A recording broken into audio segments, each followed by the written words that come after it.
好啦，咁咧小動物一齊玩喎，有兔仔啦、豬仔啦、馬騮仔啦、貓仔啦。咁咧有一日咧，佢哋見到咧有一個波啦，有個氣球啦。咁點算咧？咦，點樣玩咧？小動物唔識得點玩喎，咁點算好咧？於是咧，馬騮仔就諗啦，佢梗係肚餓啦，個波肚餓啦，我俾條香蕉佢啦。於是馬騮仔咧就塞咗條香蕉入去個波嗰度喎。咁個波咧又變咗一條香蕉形嘅波咯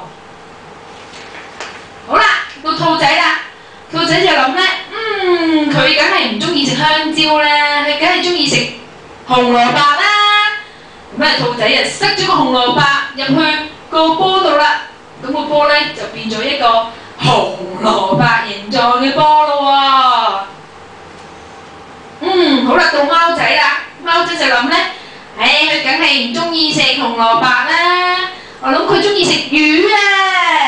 咁咧貓仔咧就塞咗一條魚落去個波度咯喎，咁個波咧就變咗一個魚咁嘅形狀咯喎，一條魚咁嘅波咯喎。好啦，到呢個河馬啦，河馬先生嚟到啦，河馬先生就話咧。個波咧唔係咁樣玩㗎，原來個波咧係要用個口吹佢，咁樣咧吹脹佢㗎。嗱，吹脹咗咧變成圓形咁樣咧，咁就可以玩㗎啦。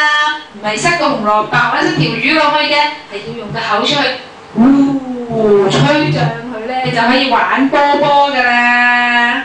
好啦，好一齊再游，好一齊再游，收我哋小游。